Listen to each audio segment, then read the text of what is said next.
Bueno, muchas gracias, doctor, por la presentación. Hecha las mismas, vamos a dar apertura a las jornadas. Perdón, está Juan Manuel levantando la mano, no sé si quiere hacer alguna apreciación o es un error de la, a lo mejor de la aplicación. Bueno, cualquier cosa nos deja el mensajito en el chat, ahí está.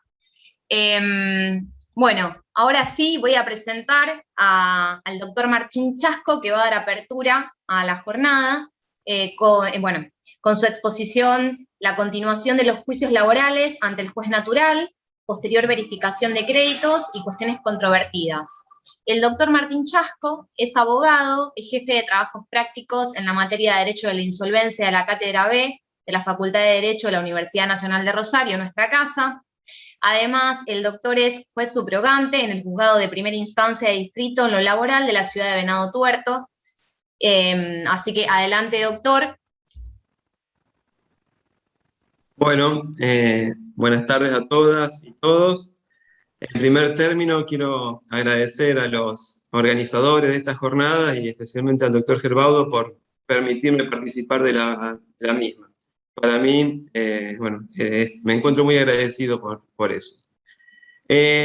Respetando el título de esta jornada sobre debates actuales del derecho concursal, intentaré abordar brevemente dos temas puntuales y concretos que nos exhibe la práctica cotidiana. Y también adecuándome al título asignado a mi charla respecto a los juicios laborales y las cuestiones controvertidas relacionadas con los concursos y las quiebras. Los dos temas a los que me voy a referir son los siguientes. El primero de ellos es el relativo al pronto pago y pronto pago concursal y doble indemnización laboral. Y el segundo es el correspondiente a los procesos concursales y la prohibición de despidos.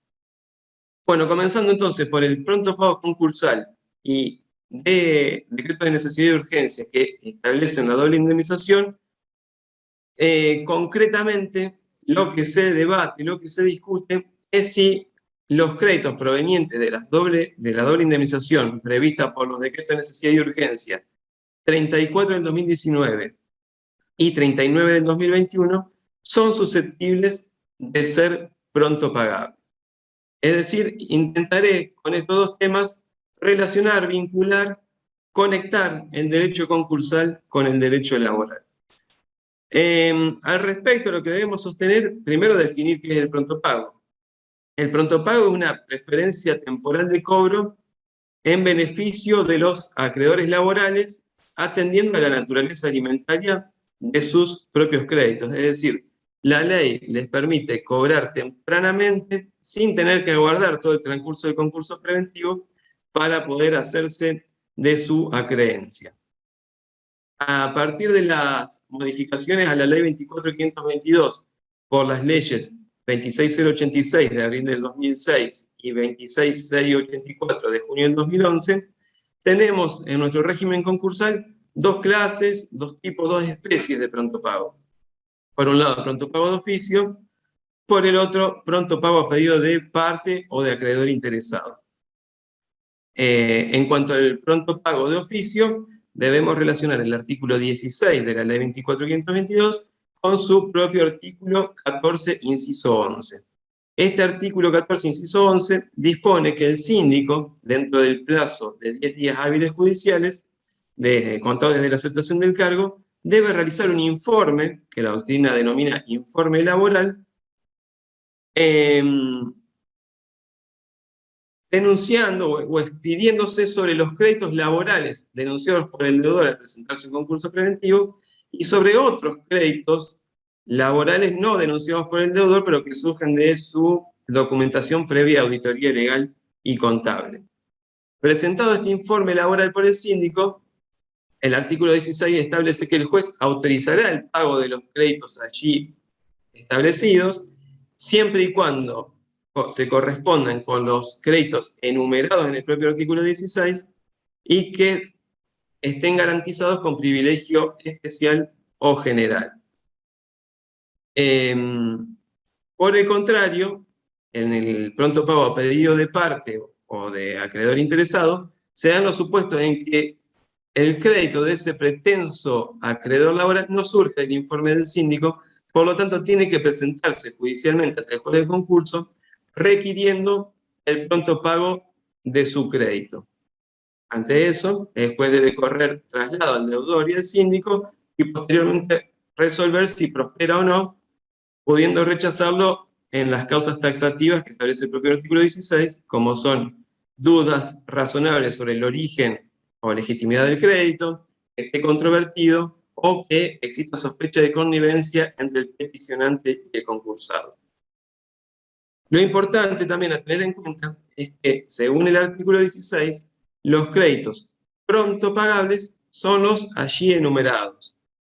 Y tenemos entre esos créditos a los provenientes de los artículos 232, 233 de la Ley de Contrato de Trabajo, del 245 al 254, las indemnizaciones previstas por el artículo 8, 9, 10 y 15 de la Ley 24.013, artículo 1 y 2 de la 25.323, y las derivadas también de los estatutos profesionales, entre otros. Con todo lo remitirnos a la lectura de este precepto, obtenemos la claridad al respecto. Dicho esto, cabe aclarar que la doctrina mayoritaria entiende que al ser el pronto pago un instituto excepcional en beneficio del trabajador, la interpretación del mismo debe ser restrictiva y la enumeración que contiene el artículo 16 de los créditos pronto pagables es de enumeración taxativa, no enunciativa. Entonces, la discusión que surge es, bueno, los créditos provenientes de la doble indemnización, ¿son susceptibles de pronto pago o no? Si atendemos al criterio de la doctrina mayoritaria, la conclusión va a ser de que los créditos derivados de la doble indemnización no son susceptibles de pronto pago. En ese caso, el deudor tendrá que iniciar o continuar el juicio laboral ante el juez laboral natural y posteriormente, una vez que obtenga sentencia favorable y que adquiera firmeza, si así lo consigue, presentarse en el concurso preventivo valiendo esa sentencia como título verificatorio. Con lo cual,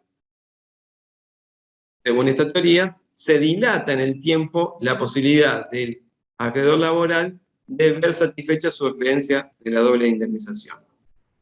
Yo, respetuosa y humildemente, disiento con esta doctrina mayoritaria, y para mí, el acreedor laboral tiene derecho a cobrar dentro del pronto pago también los créditos provenientes de la doble indemnización establecida por los DNU 34 del 19 y 39 del 2021. Cabe recordar que estos decretos de necesidad y urgencia disponen que en los casos de despido sin causa, el trabajador tendrá derecho a percibir la duplicidad indemnizatoria conforme a la legislación vigente, pero no establece cuáles son los créditos indemnizatorios. No hay duda de que dentro de ellos se encuentra la indemnización por despido y por omisión de preaviso. Después hay discusiones doctrinarias, algunos autores admiten otras y otros lo deniegan. Bien, como les decía, yo no comparto la postura mayoritaria y debe permitirse el pronto pago de los créditos derivados de la doble indemnización. ¿Y cuáles son los fundamentos en que me baso? En primer lugar, un fundamento histórico, porque cuando estuvo en vigencia la Ley de Emergencia 25.561, en términos casi idénticos a los que refieren hoy los DNU que mencioné, permitía la doble indemnización. Y a través de la Ley 26.086, esa doble indemnización se incluyó dentro de los créditos pronto pagables. Es decir, los créditos provenientes de doble indemnización previstos por el artículo 16 de la Ley 25.551 se encontraban dentro del elenco de los créditos pronto pagables. ¿Cuál es la diferencia con la actualidad? La única diferencia es que por la 25.561 era a través de ley, hoy lo tenemos a través de DNU, pero cumplen la misma finalidad y no entiendo por qué se discrimina a un DNU respecto de la ley anteriormente mencionada. Además de esto, considero que estamos todos atravesando situaciones extraordinarias y que por lo tanto deben brindarse soluciones extraordinarias. Debe permitírsele al trabajador adicionar en su pronto pago los créditos provenientes de la doble indemnización. Es decir, debemos tener en cuenta las circunstancias actuales y brindar aún mayor tutela al trabajador que ha sido despedido en estas circunstancias que estamos atravesando. Por otra parte, dijimos que los créditos pronto pagables tienen que gozar de privilegio especial o general. Si nos remitimos a los artículos 241, inciso 2 y 246, inciso 1 de la ley 24.522, obtenemos que los créditos provenientes de indemnizaciones por despido o por falta de preaviso son créditos privilegiados, ya sean generales o especiales, con lo cual los créditos derivados de los DNU 34 del 19 y 39 del 2021 también pueden ser considerados privilegiados y por lo tanto incluírselo dentro de los créditos pronto pagables. Y el último fundamento al respecto, como mencionaba el doctor Gerbaudo en la introducción de esta jornada, lo encuentro en la constitucionalización del derecho privado, en el diálogo de fuentes que tantas veces hemos escuchado y sobre las que tantas veces se ha hablado. Es decir, hoy por hoy, la ley concursal no debe cerrarse sobre sí misma, sino que debe flexibilizarse, permitir que operen sobre ella. ¿Se escucha? Que operen sobre ella normas y principios provenientes de instrumentos y tratados internacionales. Y no solamente porque autores así lo dicen, sino que la Corte Suprema de Justicia de la Nación ya lo ha sentado en dos claros precedentes, como son el fallo Pinturas y Revestimientos del año 2014 y el caso Institutos Médicos Antártida del año 2019. Allí, clara y expresamente, señaló que son aplicables al régimen concursal las normas y principios emanadas de esos instrumentos internacionales. Siendo aún relevante, principalmente el de pintura y revestimientos, dado que allí sostuvo el máximo tribunal que son plenamente aplicables y operativos los principios emanados del convenio 173 de la OIT que refieren a la tutela especial que deben tener los trabajadores en los procesos concursales. Y por último, cabe tener en consideración también el célebre fallo Bisotti, donde la Corte señaló que el trabajador es un sujeto de preferente tutela constitucional. Por lo tanto, entiendo que el crédito cuya causa la encuentra en la doble indemnización de los DNU referidos son susceptibles de pronto pago y por lo tanto deben incluirse entre los mismos, permitiéndole al trabajador, más aún en estos tiempos, cobrar esos créditos también con preferencia en el tiempo, evitar que tenga que transcurrir todo el concurso preventivo y un juicio laboral previo para poder hacerse de los mismos. Eso por un lado, y brevemente, como mencioné. Por la otra parte, un tema que ha generado debate y que genera discusión es el relativo a la prohibición de despidos, también emanados del decreto de necesidad y urgencia del Poder Ejecutivo Nacional, y su relación y su conexión con los procesos concursales. Se han presentado casos concretos, y que por eso los menciono acá, donde grandes empresas, principalmente constructoras, ejecutan obras principalmente públicas, lejos de donde tienen su sede o establecimiento principal. Ejecutan las obras en nuestra zona. Y para eso contratan trabajadores de nuestra zona.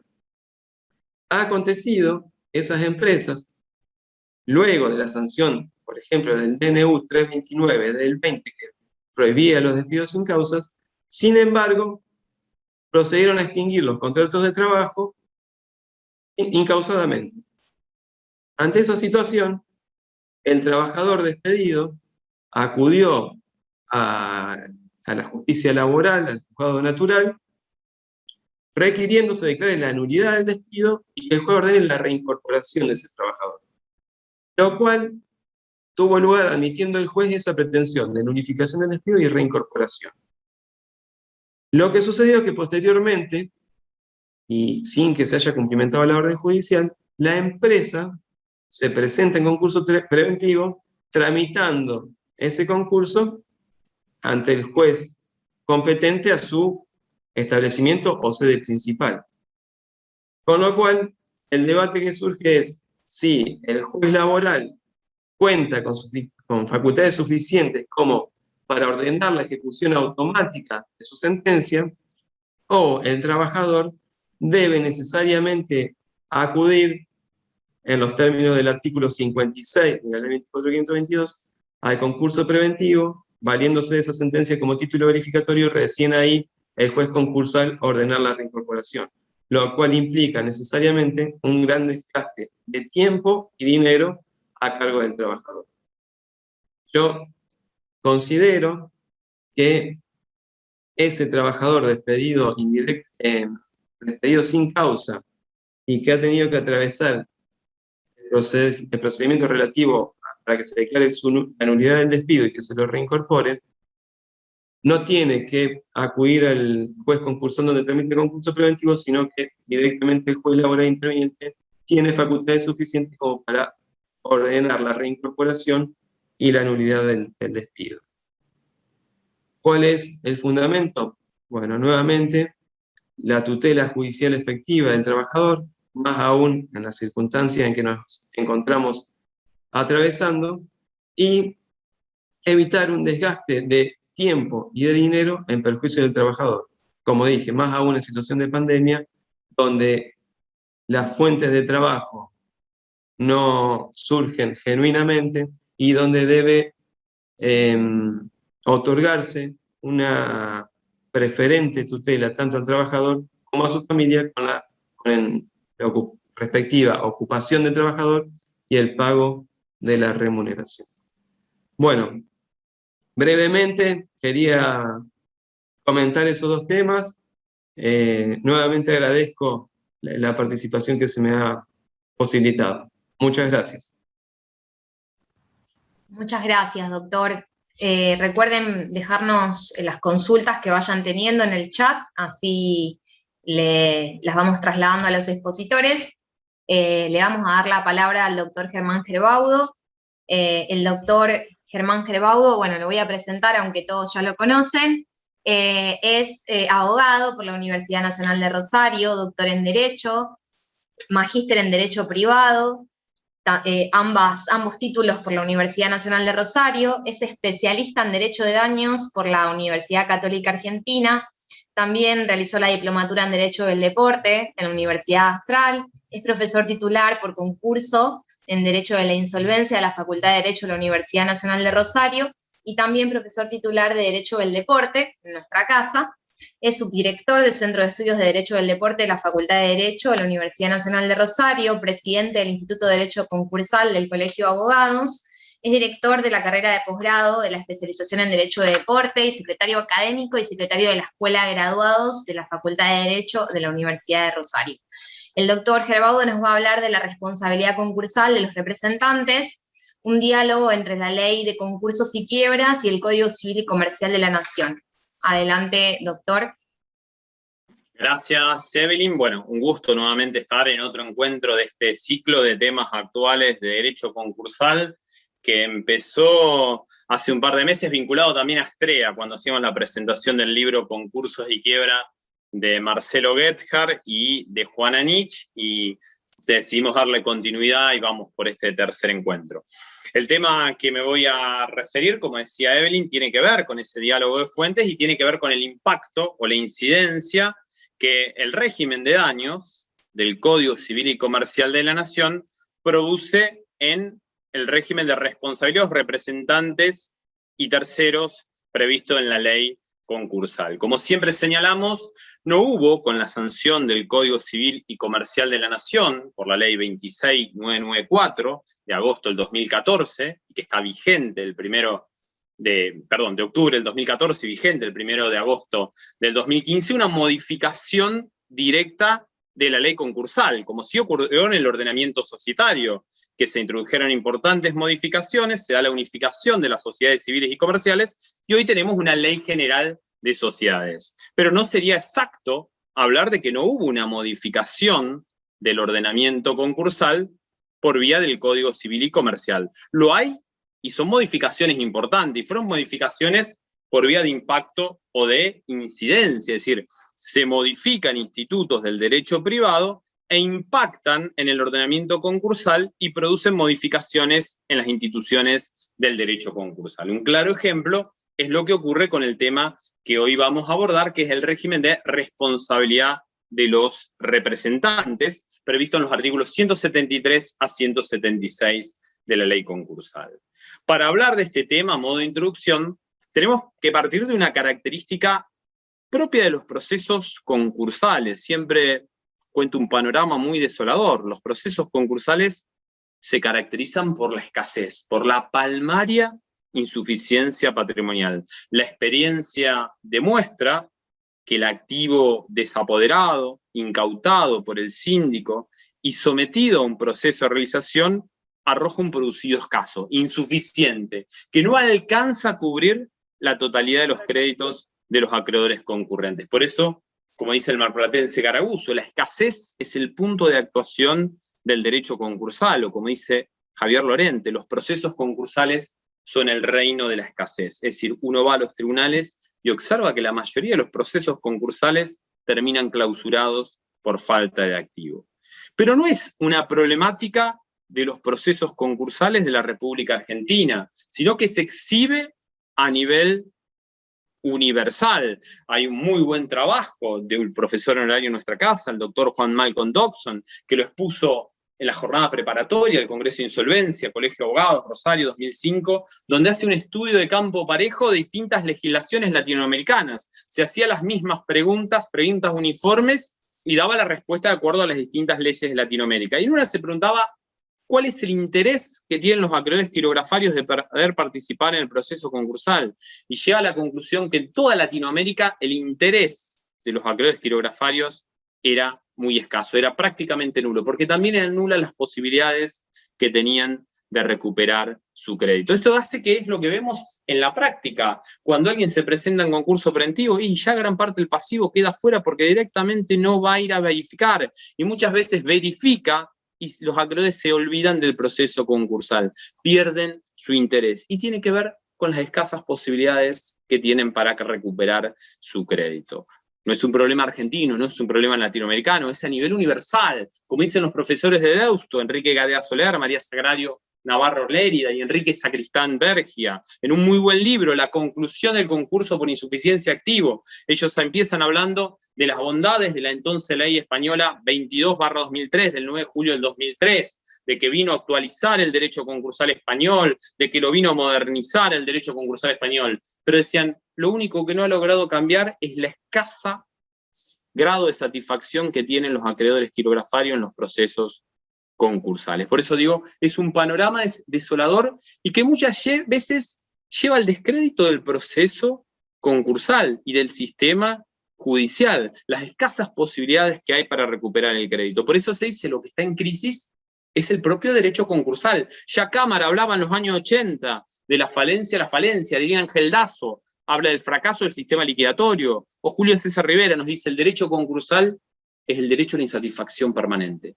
Todos quedan insatisfechos. El deudor, lo poco, mucho que tiene, queda insatisfecho, que ve cómo se lo liquidan con el paso del año. Los acreedores que como digo, muchas veces no van a recuperar su crédito, y también muchas veces el síndico, que en muchos concursos tiene que poner plata de su bolsillo para cubrir los gastos del proceso concursal. Por eso vemos esta gran dificultad, la escasez o insuficiencia patrimonial, y vemos también que muchas veces esta insuficiencia patrimonial ha sido provocada por la conducta, por acciones u omisiones del fallido, los administradores, que han provocado esa insuficiencia patrimonial, que han hecho que el patrimonio quede menguado en su función como prenda o garantía común de los acreedores. Y ahí aparecen las acciones de recomposición patrimonial, que son aquellas que tienden a fijar los auténticos límites del patrimonio desapoderado, que tienden a incrementar el activo falencial. Entre ellos aparecen esta acción de la responsabilidad de los representantes y terceros. Pero ¿qué pasa en la práctica? No hay muchas acciones de responsabilidad de los representantes. Si uno va a los tribunales y mira cuántos expedientes hay de extensión de quiebra y de responsabilidad de representantes, sin lugar a dudas, hay mucho más de extensión de quiebra. Y esto mucho tiene que ver, o todo tiene que ver, la deficiente regulación que a estas acciones le dio la ley 24.522, la ley de 1995. Como siempre digo, hay que estudiar una ley en el contexto político-económico en el cual se sanciona. Y la ley 24.522 es una ley de una economía de mercado. Fue dictada en los años 90. Los años 90, no solo en nuestro país, sino en todos los países de la región, predominaban políticas económicas neoliberales. Se daba una dicotomía, como dice el recordado Jorge Mosset Iturraspe, de un derecho sin economía a una economía sin derecho. Era una época en la cual, bien dice Ricardo Lorenzetti, había una baja de un garantismo legal. Dice Lorenzetti, el derecho no es más que un subsidio, decían aquellos años, en beneficio de la empresa. Y acá claramente se vio en la ley concursal, se flexibilizó el régimen de responsabilidad de los administradores, llevando a que, como dijeron algunos autores, la regla sea la irresponsabilidad de los administradores. Es decir, estábamos en una etapa de apertura económica, se trataba de atraer inversores extranjeros, y bueno, al inversor extranjero quería saber cómo iba a responder en caso de que se vaya a la quiebra. Y se establecieron en la regulación, a mi criterio, de la responsabilidad de los representantes, ciertas cortapisas que dificultan la promoción de este tipo de acciones. Cortapisas que, como he dicho en diversos trabajos, vienen en 3 puntos, o en 3 ámbitos. Primero, en torno al factor de atribución. La ley 24.522 circunscribe el factor de atribución al dolo. Suprime la posibilidad de la culpa como factor subjetivo de atribución. Recordemos el régimen de la 19.551, hablaba que el factor de atribución era dolo o violación a las normas inderogables de la ley. Y a partir de allí, había todo un debate de qué era esto de violación a las normas inderogables de la ley, donde había autores como Royman que decían no es nada distinto el dolo, es una calificación del dolo, y otros autores como Vergel, como Echeverry, como Armando Casasola en Rosario, como Ernesto Eduardo Martorell, como alguna jurisprudencia de la Cámara Nacional de Comercio, que decían que esto era una apertura a la culpa. Hay un muy buen trabajo de Salvador Darío Vergel en jurisprudencia argentina, ya por el año 1981, que decía hay que atender a la fuente. La fuente de esta norma es el derecho italiano, y en el Código Penal italiano, en el Código de Rocco, hay 2 tipos de culpa. Una culpa genérica, por negligencia, impericia e imprudencia, y una culpa específica, por violación o apartamiento de las normas. Entonces Vergel decía, esta violación a las normas inderogables de la ley es la culpa que viene del derecho italiano. Debate que se cerró con la 24.522 cuando circunscribe el factor de atribución al dolo. Solo el factor de atribución, el 173, el dolo. Autores defienden esta supresión, o que quede solo el dolo, autores como Rivera, como Vítolo, como Royman, y la mayor parte de la doctrina nos ubicamos en otra posición. Inclusive, pensemos esto, genera una desarmonía, como he dicho, entre el ordenamiento societario y el ordenamiento concursal. Un administrador in bonis responde de manera más severa que un administrador in malis. El administrador in bonis, conforme a la ley de sociedad, responde a título de dolo y culpa. Acá está respondiendo, en caso de in malis, en caso de cesación de pago, solo a título de dolo. Sin lugar a dudas que este es una gran limitante, porque es el viejo dolo directo, el dolo delictual del 1072 del Código Civil, un acto ejecutado a sabiendas y con intención de dañar. Es muy difícil la prueba de este factor subjetivo de atribuciones, como que me tengo que meter en la cabeza al administrador y probar, demostrar que cuando estaba ejecutando el acto dañoso tenía intención de dañar y pleno conocimiento de lo que estaba realizando. La otra limitante, la autorización de los acreedores. Cuando el síndico, que es el legitimado natural, va a promover esta acción del 173, al igual que cuando va a promover una inoponibilidad concursal del 119, requiere la previa autorización de los acreedores. La autorización de la mayoría simple de capital quirografario verificado y declarado admisible. El 174 nos remite al 119. Con esto, que fue incorporado por la ley 24.522, volvimos al régimen de 1973, de la ley Castillo, de la ley 11.719, que en el 153 establecía que para el síndico promoviera ciertas acciones de la masa, requería la autorización de los acreedores. Esto fue suprimido en 1972, hubo algunos comentarios críticos, me acuerdo en aquellos años de Sajón, que decía, cuidado con esto, se abre peligrosamente la acción para que esto sea utilizada, estas acciones, de manera inescrupulosamente por los síndicos. Y en 1995, la 24.522 volvió a establecer esta condición de procedibilidad. Síndico que quiere promover esta acción, previamente debe recabar la autorización de los acreedores, la mayoría simple de capital quirografario verificado y declarado admisible. Hay todas opiniones, hay autores que defienden esto, generalmente los autores vinculados a la reforma, Rivera, Vítolo quizás es uno de los autores que más ha defendido esta acción. Hay un trabajo muy bueno de Vítolo en la ley donde él dice, bueno, está bien que se lo consulte, se le pregunte a los acreedores, porque son los únicos dueños de la acción, son ellos quienes deben decidir si el síndico promueve esta acción, que en caso de que sea rechazada, genera costas que se van a ir a cobrar a la quiebra como gastos de conservación y justicia del 240, postergando, en definitiva, a los créditos. Por eso dice Vítolo, está bien que escuchemos y lo consultemos a los acreedores, porque en caso de que sea rechazada la acción, va a generar un crédito contra la quiebra. De otro lado, le podemos contestar, como por ejemplo contesta también Miguel Araya en un trabajo en la ley. Está bien, si los acreedores son los únicos dueños de la acción, no debemos perder de vista que si la acción prospera y se incrementa el activo falencial, los primeros que se van a beneficiar van a ser los acreedores. Hemos sido muy críticos en diversos trabajos de doctrina, algunos que hemos escrito en coautoría con Ernesto Granados, otros con Roberto Baravalle, a esta exigencia de la previa autorización de los acreedores. Y la tercera limitante, la que surge el 174, la prescripción. Se establece que el plazo de prescripción de esta acción es 2 años, como era en el régimen anterior, solamente que ahora es 2 años desde que se dicta la sentencia de quiebra. Ya no habla 2 años desde que quede firme la sentencia de quiebra, con lo cual hay en cierta manera un achicamiento del plazo para la promoción de esta acción. Se dicta la sentencia de quiebra, la sentencia del artículo 88, y empezó a correr el plazo de prescripción. Imaginemos, tiene que estar el sorteo del síndico, aceptar el cargo del síndico. Cuando el síndico realiza la investigación, prácticamente la acción está al borde de la prescripción.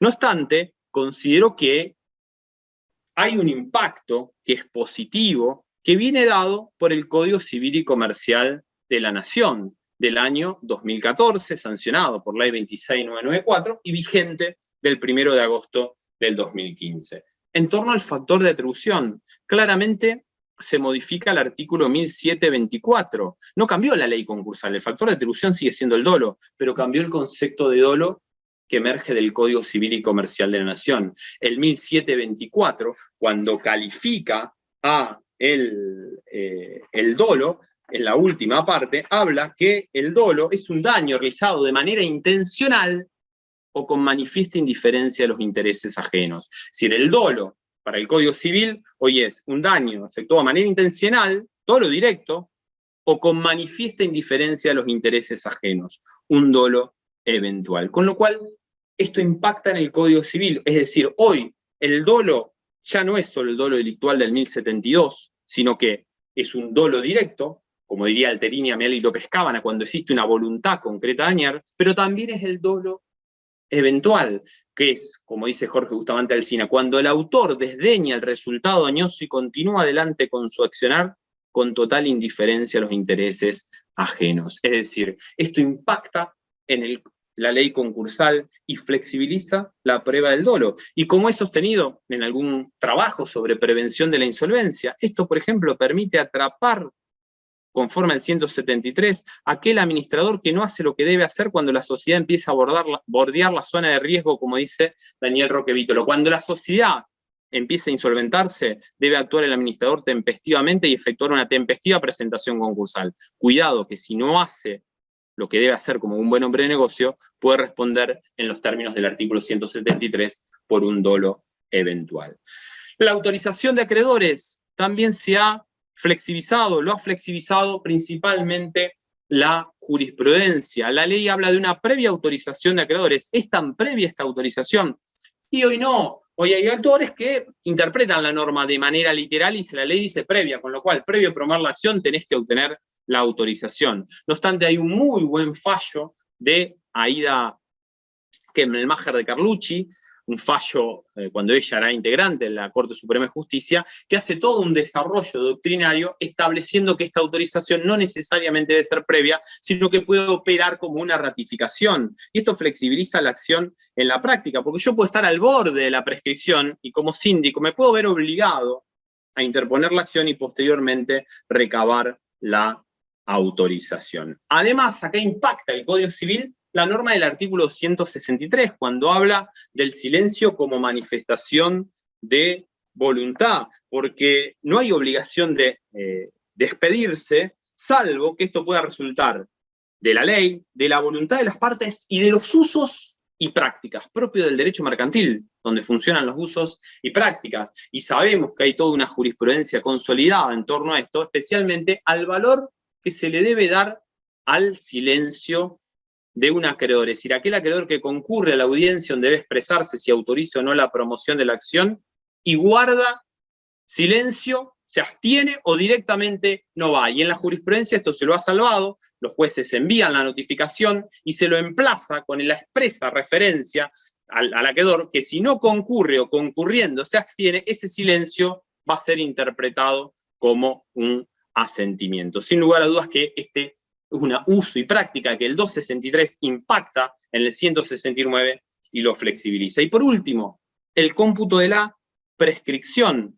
Yo decía, 2 años de dictado de la sentencia de quiebra. Bueno, acá también podemos hacer un diálogo de fuente y echar mano a un instituto del Código Civil y Comercial de la Nación. El 2550, la dispensa de la prescripción, instituto que viene del Código de Vélez, que viene tomado de Aubry-Herrault, que lo que hizo el Código del 2014, vigente del 2015, amplió el plazo de dispensa de prescripción, siguiendo recomendaciones de las Jornadas Nacionales de Derecho Civil. Ante el plazo de dispensa era 3 meses desde que se removió el obstáculo, es decir, hay un obstáculo que me impide promover la acción, se puede dispensar la prescripción, una vez que se remueve el obstáculo, el Código de Vélez decía los 3 meses de promoverse la acción. Bueno, ahora se ha duplicado el plazo a los 6 meses. Esta puede ser una herramienta que puede ser echada en este diálogo de fuente, utilizarse y flexibilizar la promoción de esta acción. Y cerrando, también hay una norma muy importante que tal vez podemos pensar en el derecho concursal y utilizarla en este diálogo de fuentes. El 1710 cuando habla de la acción preventiva. Hoy ya no estamos en un derecho decimonónico donde el derecho de daños tiene como función principal un derecho resarcitorio. Hoy una función esencial del derecho de daños es también la función preventiva. Ya las Jornadas Nacionales, Derecho Civil de Tucumán de 2011, hablan que la función de prevención es prioritaria del derecho de daño. O como de Salamanca, dice Llamas Pombo, la prevención del daño es una misión irrenunciable del derecho civil. Hoy tenemos en el 1710 una acción preventiva. Nosotros hemos sostenido la posibilidad de que estando una empresa en concurso preventivo, que ven que los acreedores que se están insolventando, echar manos en este diálogo de fuente del 1710 y ejercer esta acción preventiva en el marco de un concurso preventivo. En definitiva, como síntesis, lo que vengo sosteniendo de mucho tiempo, hoy ya no es el derecho concursal que yo estudié como alumnos en el cual nos bastaba con aprender la ley concursal. Hoy tenemos que entender todo el derecho, y especialmente lo que hacemos, el derecho concursal, en un complejo jurídico, en un diálogo de fuente. Lo tenemos que ver en clave con el derecho constitucional, en este Estado convencional y constitucional de derecho, y claramente en clave y en diálogo con el Código Civil y Comercial de la Nación. Celebramos el impacto que a nuestro criterio es positivo, que produce el Código Civil y Comercial de la Nación al régimen de responsabilidad de los representantes, que lo ha flexibilizado y en cierta manera flexibiliza estas cortapisas que yo decía que se le impusieron en el año 1995. Nada más, muchas gracias. Muchas gracias, doctor. Le vamos a dar paso ahora al doctor Milton Hernánquez, el autor del libro que estamos presentando. Perdón. Hay un ruido de fondo. Ahí estamos. Bueno, el doctor Milton Hernánquez es abogado, especialista en daños y perjuicios y contratos, es magíster en Derecho Procesal, profesor de grado universitario en Ciencias Jurídicas, doctorando en Derecho, también es profesor adjunto por concurso a cargo de la Cátedra de Derecho Civil 3, Contratos, y del Seminario 2, Teoría y Práctica de los Contratos Civiles, en la Universidad de Comahue. Es profesor visitante de grado y posgrado en diversas universidades de Latinoamérica y Centroamérica. Es investigador y miembro evaluador de proyectos de investigación, integrante de diversos comités académicos de revistas jurídicas latinoamericanas. Es miembro del Tribunal Arbitral Permanente del Colegio de Abogados de Neuquén. Es autor de diversos libros, capítulos de libros y artículos de derecho. Y también es socio fundador de que es Dabausch Ruiz Abogados, certificado con la norma de calidad ISO 9001. El doctor nos va a hablar de la liquidación del fideicomiso insolvente, vicisitudes en la aplicación de la ley de concursos y quiebras. Adelante, doctor. Bien, bueno, buenas tardes. Gracias, Evelyn, por la presentación. Buenas tardes a todos y a todas. Como corresponde, primero debo agradecer la invitación que me cursaron en la persona de Germán, que me dio tan elogiosas palabras, que ha sido tan generoso con esa presentación. Discrepo solamente con una cosa que dijo, que no dejé el tema sin abordar. Creo que es demasiado, demasiado el título, sí, pero bueno, agradezco profundamente la invitación. Bueno, tanto a Germán como a la Cátedra de Derecho de la Insolvencia, a la Secretaría Académica, a Evelyn, que me ha presentado también, y esencialmente a la Universidad Nacional de Rosario, que también es mi casa de estudio, mi alma mater, en tanto y en cuanto tengo unos recuerdos muy agradables de mi cursada de maestría en Derecho Procesal a cargo de un profesor tan grande y que a mí personalmente me ha hecho pensar tanto en sus exposiciones, en su visión crítica del derecho, como es el doctor Alvarado Belloso. No quiero dejar de agradecer a Alejandro de Palma, quien también tengo el honor de que encontrarlo hoy acá, y a su editorial, la editorial Astrea.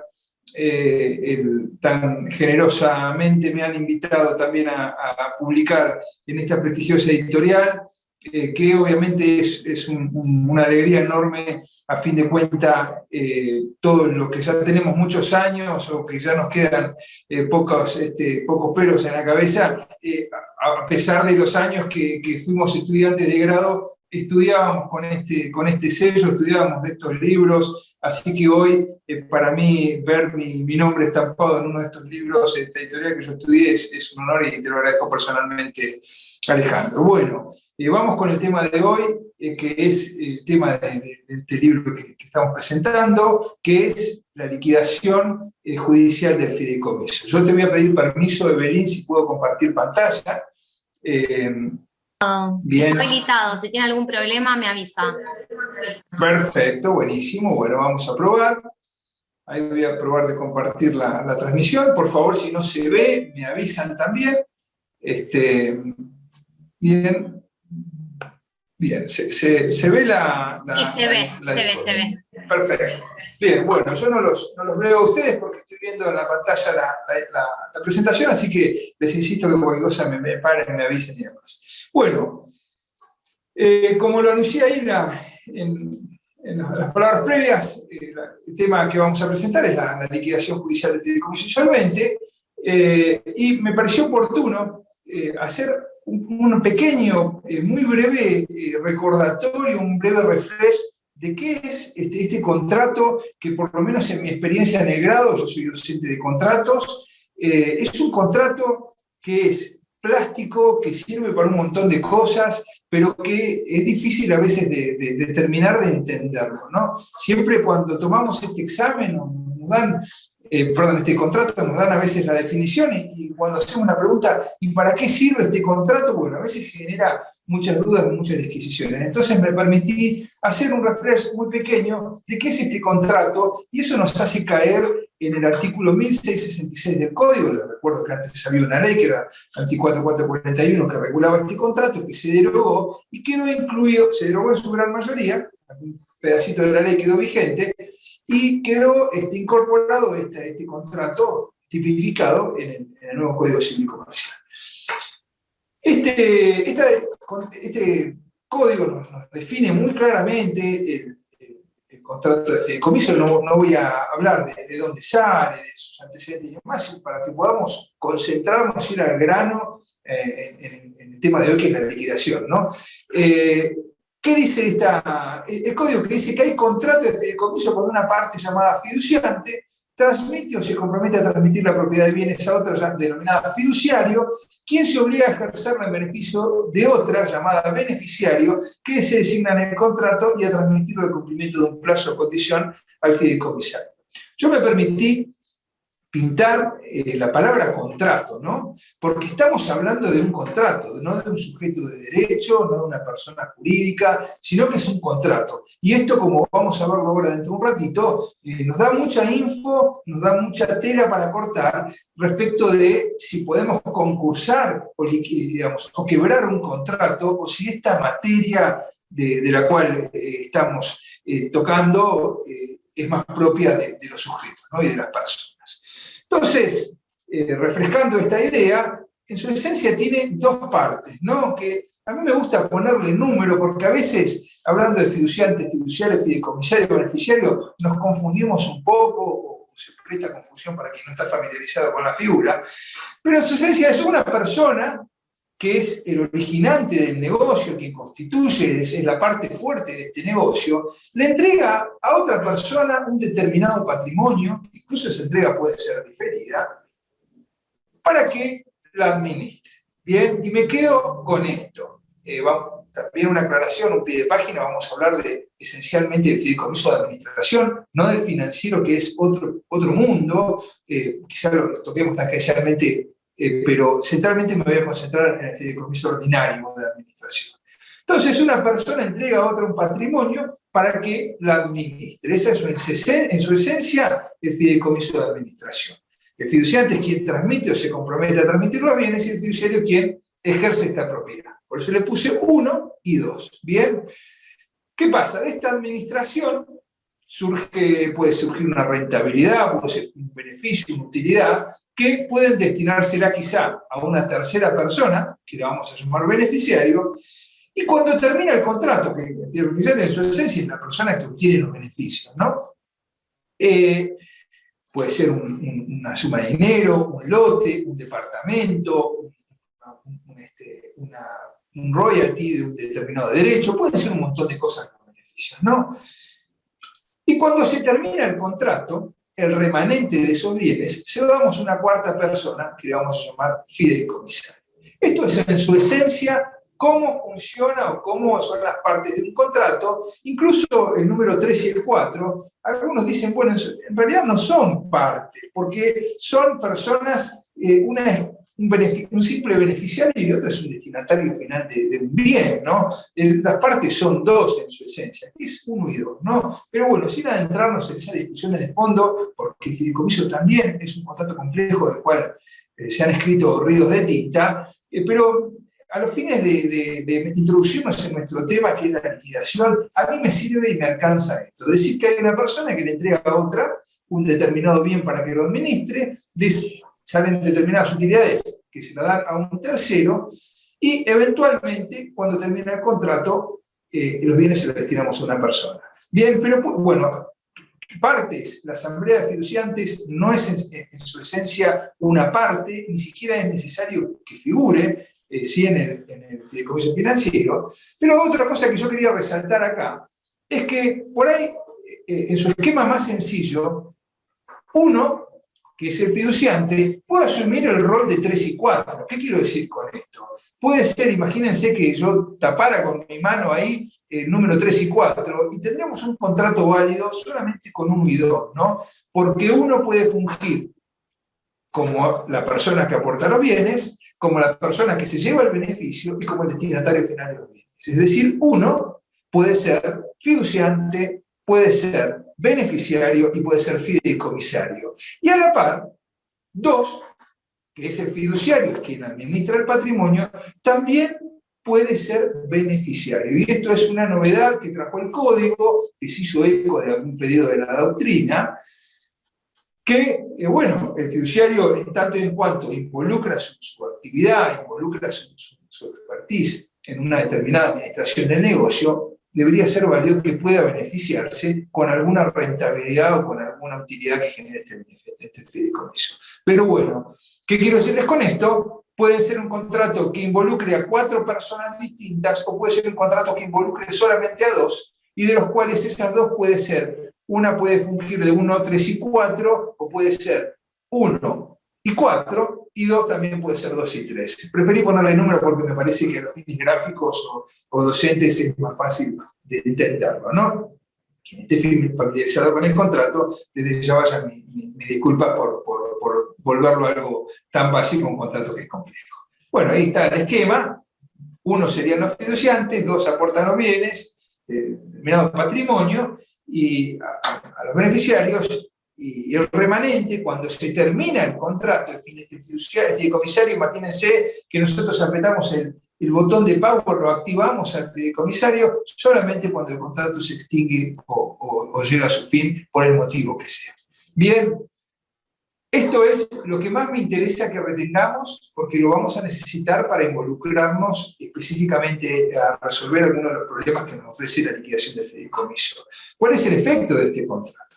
Lo primero que genera en ese número 2, en esa persona que administra el fideicomiso, es que se separa el patrimonio.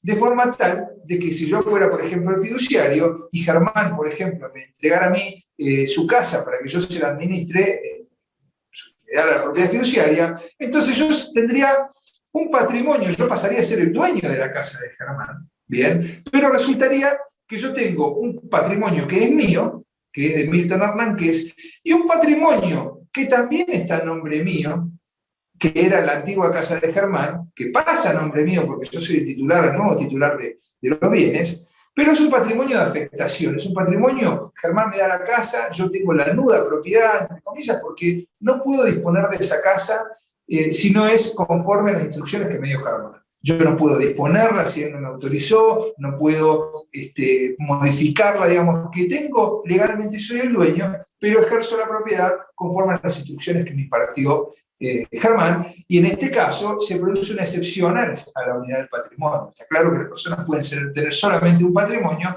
acá sería una excepción porque si bien tengo un patrimonio pero está separado, no se mezcla, no se confunde. Los bienes que yo tengo en mi rol de administrador fiduciario, los bienes que tengo en base a mi propio ejercicio de mis derechos patrimoniales de comprar algo y ponérmelo a mi nombre, ¿no? Este es el principal efecto y que vamos a ver ahora que tiene propara muchas implicancias a la liquidación del fideicomiso. Esto es lo que surge del 1685, que nos dice que los bienes fideicomitidos constituyen un patrimonio separado del patrimonio fiduciario, del fiduciante, del beneficiario y del fideicomisario. No se mezcla. Legalmente, como dije, técnicamente soy el dueño, pero no se confunde con mi patrimonio. El segundo efecto, tan importante como este, es la intangibilidad de los bienes. A veces nosotros escuchamos decir que, bueno, que los bienes son inembargables, los bienes aportados en fideicomiso. Y técnicamente no, es incorrecto afirmar eso. Sí, es correcto afirmar que en realidad los bienes son intangibles. ¿Qué quiere decir esto? Que quedan exentos de la acción del fiduciario, de los acreedores del fiduciario, que no pueden agredir este bien, y tampoco pueden agredirlo los acreedores del fiduciante, ¿no?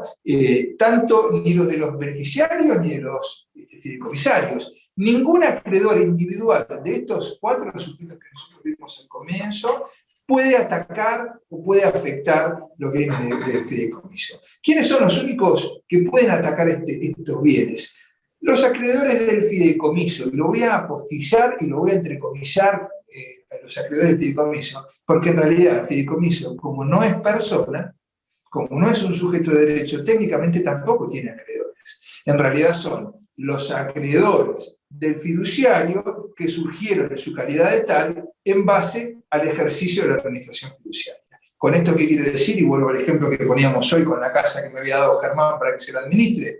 Disculpame, Germán, que te tomo de ejemplo, pero obviamente que figurado, no me dio nada para que la administre, ¿no? Pero si Germán me hubiera dado la casa, yo, por ejemplo, yo, no sé, compro un vehículo y no lo pago, no podrían embargar la casa de Germán. Pero si compro un pintor para que pinte la casa de Germán, o si Germán me dice, mira, hacer una ampliación de la administración, ese pintor o ese acreedor que hizo la ampliación podría, por ejemplo, embargar la casa porque es un acreedor que surgió en ejercicio de la administración fiduciaria. Es difícil de explicar, espero haberlo simplificado para que se entienda. ¿Cuáles son las excepciones a esta confusión patrimonial? Bueno, el caso de que yo no aclare, por ejemplo, contrato con una persona y no aclaro si contrato en mi calidad de Milton Blanqués o Milton Blanqués administrador fiduciario, si la casa que me dio Germán no la escribo como un patrimonio fiduciario y me la escribo directamente a mi nombre, confundo la masa y contrato con un quit personal y no con el quit del fideicomiso, etc. Y también el caso de infraseguro, que es una obligación impuesta por el 1685, contratar un seguro, y si incumplo esta obligación, respondo en forma personal. Bueno, para los fines que nos interesa, quédense con este esquema, que es el que me sirve para explicar por qué, digamos, los efectos principales del contrato y cómo inciden estos efectos en la liquidación del fideicomiso. Bien, tipos de fideicomiso no hay tantos. Ustedes van a escuchar hablar, o seguro que escucharon, el fideicomiso petrolero, el fideicomiso educativo, el fideicomiso mixto, el fideicomiso, qué sé yo cuánto, ciego, como que hizo Macri, por ejemplo, que bueno, la gente dice, nunca son tan ciegos los fideicomisos, son tuertos, dicen algunos, porque, bueno, no siempre funcionan como tal, ¿no? Pero, ¿qué quiero decirles con esto? En realidad, la ley regula solamente 4 fideicomisos, 4 tipos de fideicomisos, que es el ordinario y el financiero, el de garantía y el testamentario, que incluso en mi visión, el fideicomiso de garantía y testamentario son fideicomisos de administración con una finalidad específica.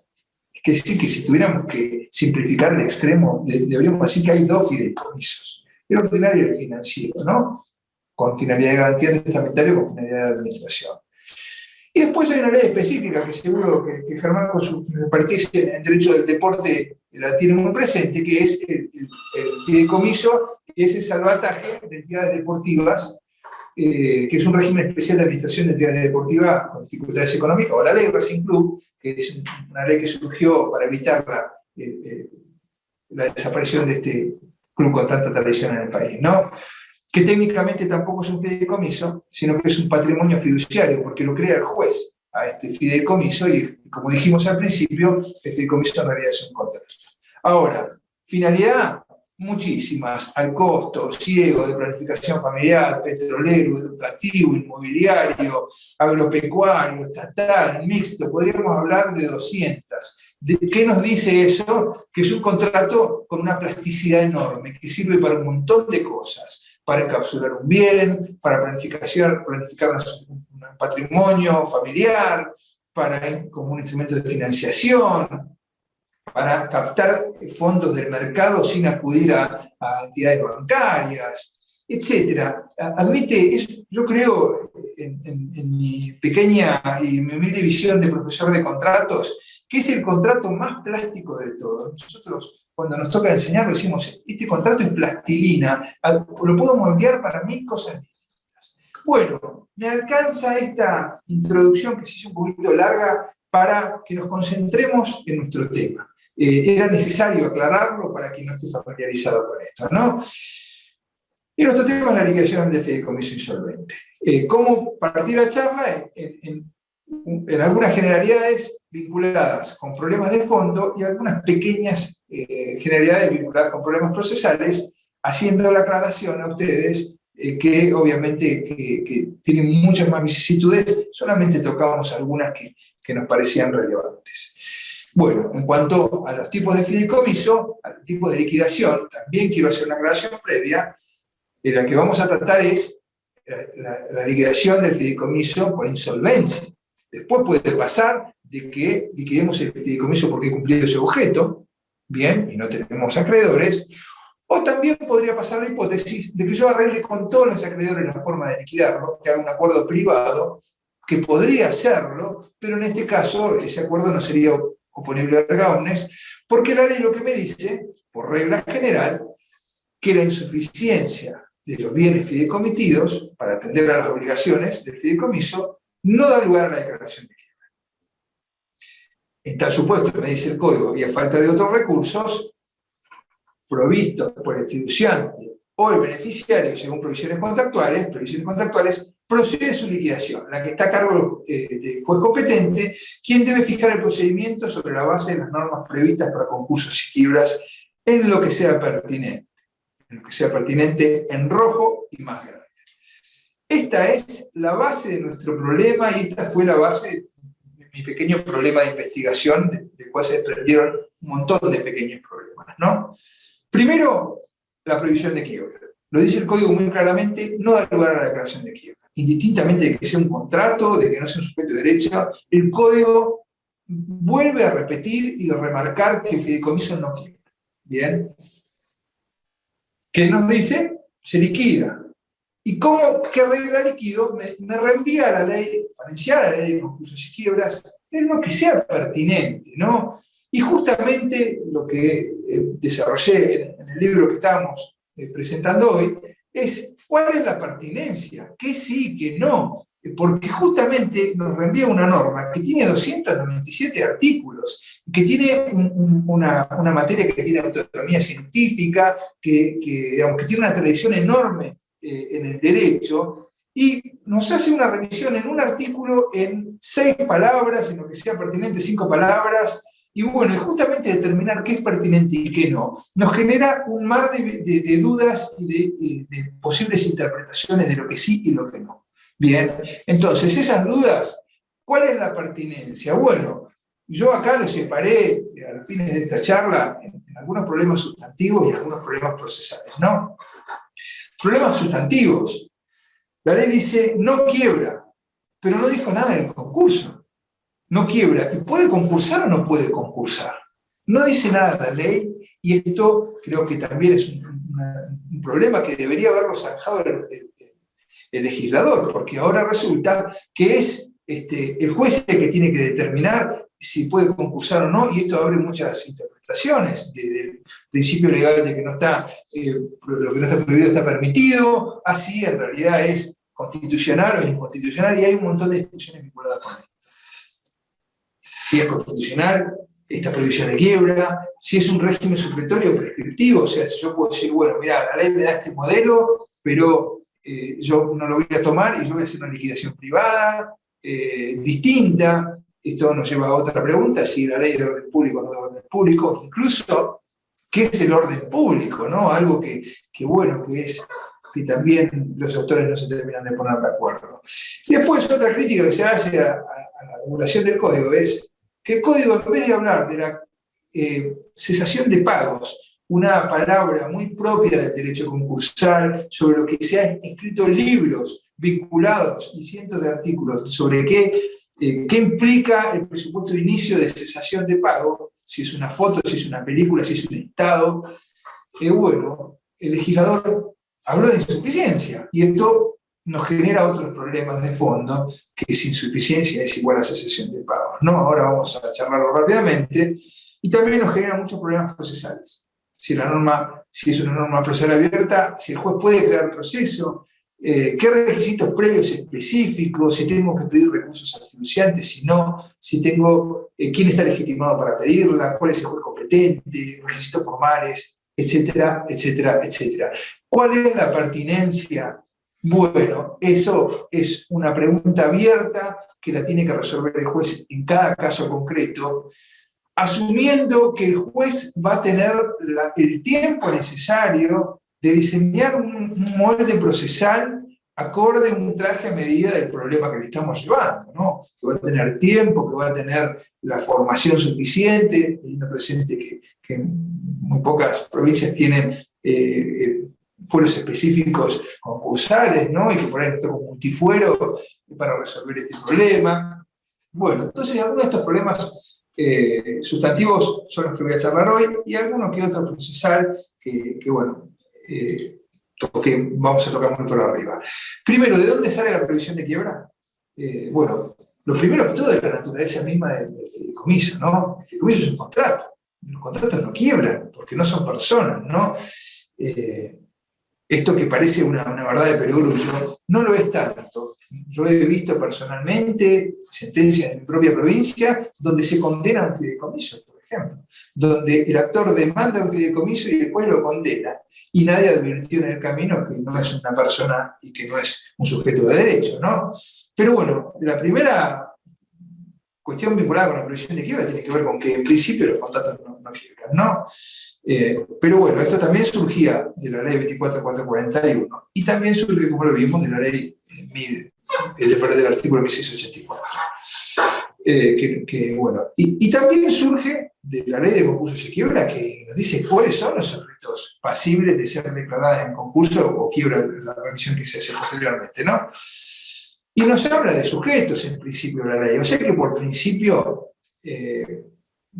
surge de la propia naturaleza, ¿no? Bueno, un oyente práctico o perspicaz me puede decir, bueno, pero la legislación argentina también permite la concursabilidad de patrimonios, como el patrimonio del fallecido o los bienes del deudor residido en el extranjero. Bueno, deberíamos decir, son expresas excepciones, ¿no? Y dentro de esas excepciones, la ley de concursos y quiebra no habla del patrimonio fideicomitido. Entonces, ni por regla ni por excepción, la ley admite la quiebra, ¿no? Ahora la pregunta que nos hacemos y que charlamos con la profesora antes de arrancar con la charla es, perfecto, ¿y concursa o no concursa? Bueno, esto ha dividido a la doctrina, un montón de autores de enorme peso, algunos que nombraba Germán, que han participado en esta cátedra de Derecho de la Insolvencia, en las charlas generalizadas, como Colotti, Lea, Gámez Esparza, Molina, Sandoval, que dicen, no, puede concursar porque no hay una prohibición expresa, porque por este principio que decíamos de reserva legal, y bueno, y otros autores como Kipper y Sopraski, que quizá son máximo referente en la materia, o por lo menos lo primero, no sé si el máximo, pero sí fueron señeros con su tratado de fideicomiso en abordar a fondo. Sí, ellos abordaron a fondo muchas problemáticas del fideicomiso, y bueno, lo que mencionan Kipper y Sopraski, que yo adscribo a esta visión, que se perdería la coherencia del sistema, porque si yo hago un concurso preventivo, que fracaso en la mayoría, que no puedo hacerlo avanzar, el paso natural, la secuencia natural sería que yo lo pueda llevar a la quiebra, pero avanzo con un proceso que queda por la mitad, porque la quiebra es como el águila en vez de una misma moneda, ¿no? Entonces sería emitir una moneda con una sola cara, que no puedo dar la vuelta porque no tiene otra cara. Entonces, bueno, algunos autores hablan de que se pierde la coherencia del sistema, y yo creo que sí la pierde. Sí creo que es una deficiencia legislativa notoria, que el legislador dejó pasar una oportunidad para zanjar definitivamente esta discusión, ¿no? Obviamente que es una visión, desde una humilde opinión, que creo que es un tema polémico en sí mismo, ¿no? Bueno, casualmente la jurisprudencia, por lo menos la que a mí en este proceso de investigación pudo recabar, no ha admitido ni el concurso ni la quiebra de fideicomiso. Ahí les paso, por si a alguno les interesa, algunos fallos sobre el Link Logistic, Fideicomiso Fidaca, Calle Chile y Catalinas Blancas. En todo se ha planteado o la concursabilidad o la quiebra, y digamos, casi le diría invariablemente la jurisprudencia de hecho no quiebra y no concursa. No sé si habrá algún fallo que yo no ha tenido presente en los últimos tiempos, pero en general la jurisprudencia es remisa en admitir el concurso o la quiebra de fideicomiso. Bueno, me quedan unos pocos minutos de la charla, por eso solamente, como lo anuncié al principio, tocamos algunos de estos problemas sin agotarlos, ¿no? Pero sí quiero evidenciar con esta charla la complejidad de la materia y la complejidad de determinar la pertinencia de la ley de concurso de quiebra, el quantum de qué porción de ley de concurso de quiebra aplicamos a nuestro proceso, ¿no? Y algunos de los problemas procesales que nos genera uno es el presupuesto de inicio. ¿Insuficiencia es igual a cesación de pagos o no? Bueno, esto es otro problema que divide a la doctrina. Algunos autores de enorme trayectoria dicen, no es igual. Insuficiencia es una foto, no un desequilibrio aritmético sacado en un momento determinado. En general, la doctrina concursalista nos habla de que la cesación de pagos no es un desequilibrio aritmético, sino que es un estado, ¿no? Eso decía la película, un estado general y permanente de desequilibrio patrimonial que coloca al deudor la imposibilidad de hacer frente de manera regular a las obligaciones exigibles. Bueno, algunos autores, como les dije, en general el grueso entienden que son sinónimos, yo entiendo que son sinónimos si la ley nos reenvía al código, nos reenvía a la ley de concursos y quiebra, debería reenviarnos al mismo presupuesto de inicio, al mismo punto de partida, que es la indiscutida cesación de pagos, sobre la cual creo que hay aquiescencia en que se entiende más o menos en todos lados igual. Bueno, pero otra oportunidad del legislador de unificar criterios, de unificar la terminología y hablar de lo mismo, ¿no? Bueno, sí hay algún caso, particularmente el fideicomiso R, es un antecedente bastante importante, en el cual se dijo no cualquier incumplimiento habilita la liquidación. En este caso particular, era un caso donde se planteó que el fiduciario vendió unidades funcionales, las mismas unidades a muchas personas, ¿no? Un departamento se lo vendió a 3 o 4 personas. Que era una situación fraudulenta, obviamente, pero bueno, el juez que dijo, eso es una situación fraudulenta, eso es una situación de una estafa, un mal manejo del fiduciario, pero no implica una cesación de pagos, ni siquiera una insuficiencia, en el caso que teniéramos, son cosas distintas, así que no cualquier incumplimiento del fiduciario habilita la liquidación. ¿Bien?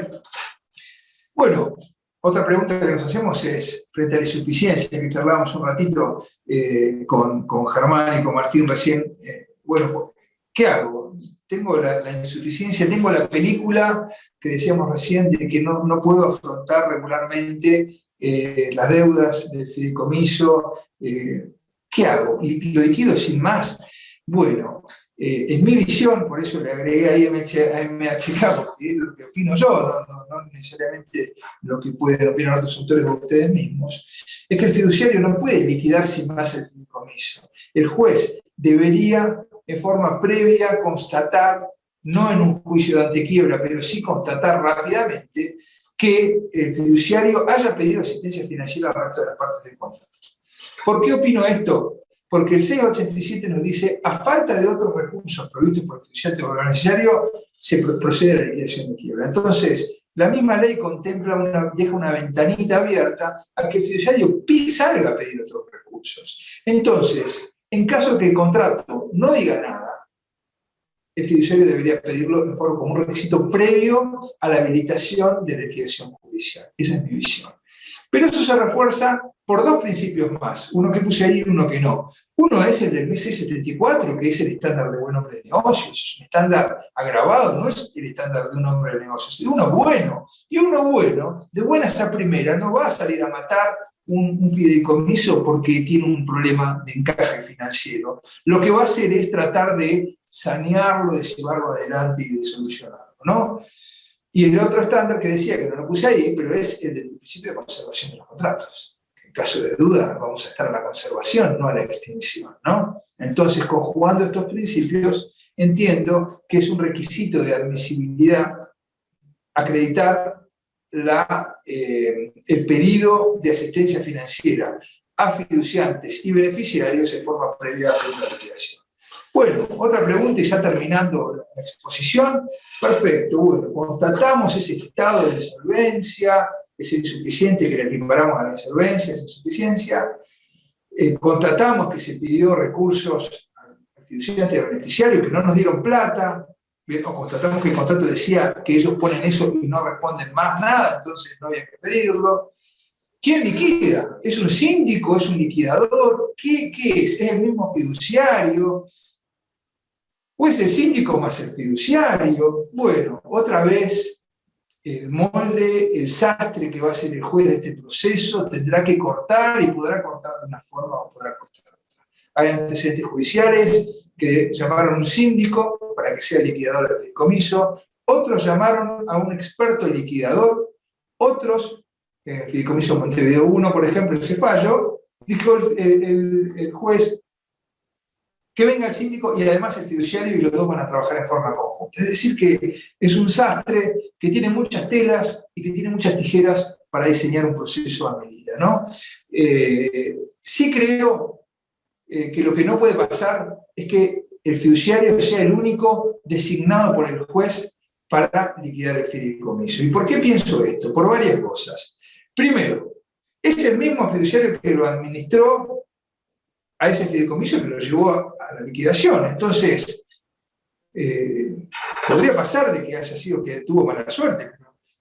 Un buen administrador, en principio, no lo lleva a liquidar un contrato, ¿no? Entonces, de entrada es el mismo, la misma persona, que podemos pensar bien o podemos pensar mal, podemos pensar que es una persona que estafó a todo el mundo, que administró mal el contrato, y encima es él el que va a decidir cómo se distribuye el remanente. Me parece que es difícil. Segundo, el síndico es un experto, es un funcionario, es un auxiliar del juez que tiene una expertise específica en esto y debería ser él quien tenga digamos, que sea llamado a asistir al juez en esto.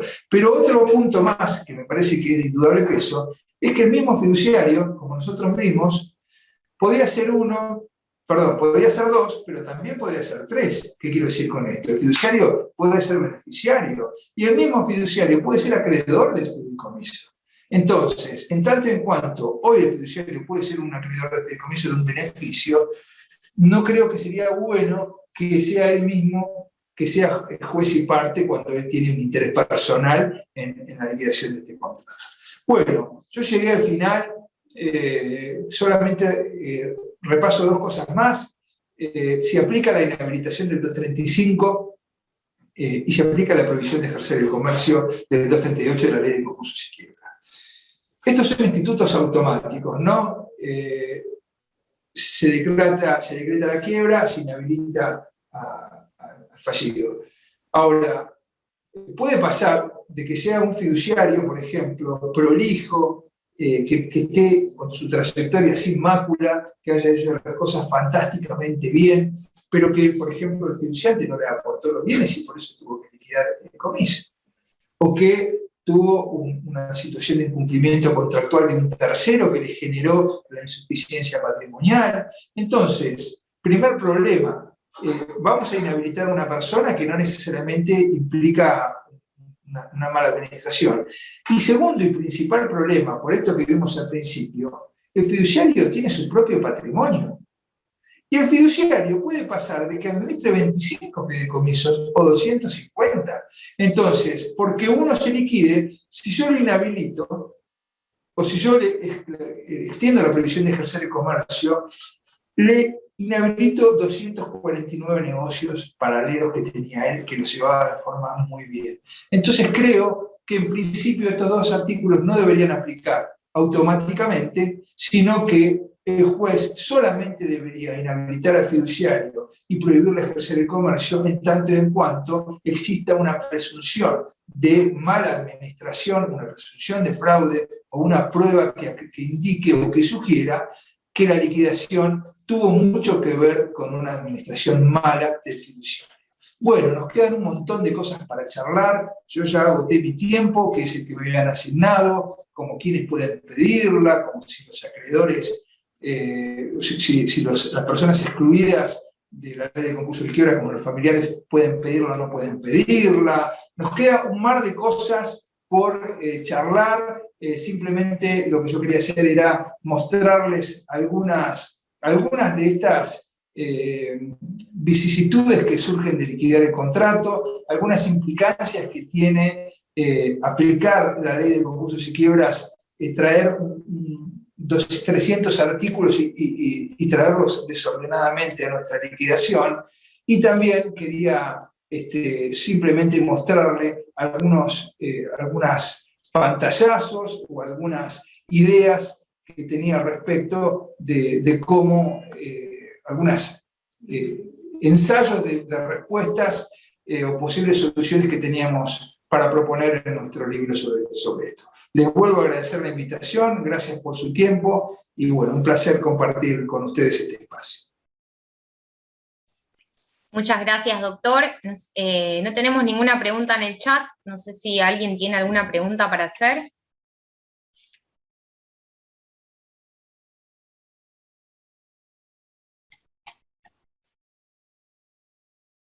Bien.